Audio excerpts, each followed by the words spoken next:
Blue Ribbon broodmare Peaceful Wings has the record. An amazing 14 different horses who've won at Emerald Downs. Her son by Liberty Gold, born in 2008, grew up at the Pabst Farm in Buckley and went through the WTBOA sale. He was named Jebrica by owners Ron and Rosalie Warren after their grandchildren.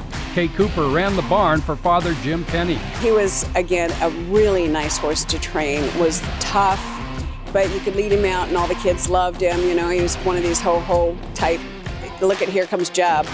But when the money was there, he always laid his body down and tried very, very hard. Jebrica's exercise rider was Brennan Tweedy. He was 2 and went around the track like a dream, just perfect boy. We pull up on the backside and he lets out the biggest buck. And I'm like, well, hang on a minute, I thought you were a good boy. And he's like, well, I got a little bit of sass to me too.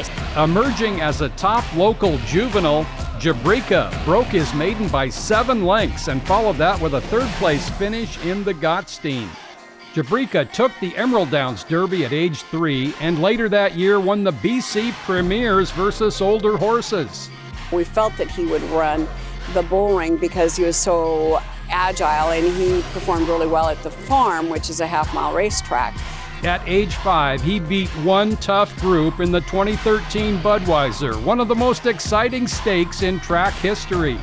Maker's Finale under some pressure here. Winning Machine has edged past Maker's Finale. And down the center, Hoist. And running on is Jebrica. Winning Machine led Maker's Finale. Jebrica, Why Not Be Perfect and Hoist. Winning Machine tackled by Jebrica and Why Not Be Perfect. Maker's Finale the inside. Jebrica coming on the center. And Jebrica's pounced on Winning Machine. Running on late Striker PhD, but Jebrica in front. And Jebrica from Striker PhD. Dr. Mark DiDomenico and Glenn Todd, with trainer Mike Puich, claimed him in 2014 for a track record tying $50,000.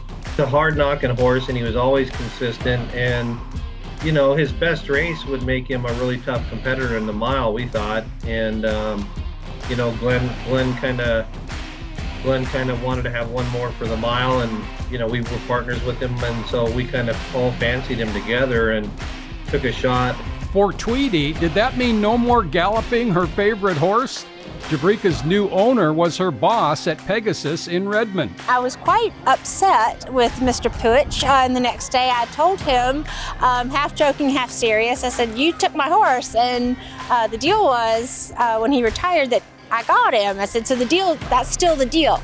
And bless Mike, he honored the deal, so he made good. After 21 stakes races over 6 seasons, including 3 starts in the mile, Jebrica was retired. Bring Tweedy back into the picture with son Jack, who's now Jeb's owner. When Jeb retired, Jack was 3, and so he rode him around then and still rides him today. His friends ride him. He loves kids. That's his favorite thing on earth is kids. Anybody can ride him. We do trails. He's starting to show. He does jumping. He loves his jumping, and so he just likes a job and likes attention. Brennan is a special employee for us for years. You know, she's great people herself, so it's kind of cool. It's really worked out great for him. Because the end of his career, just a couple races later, they graciously gave him to our Gallop girl, Brennan, and her son absolutely loves him, and he packs the neighborhood kids around. So obviously, he's never going to leave them.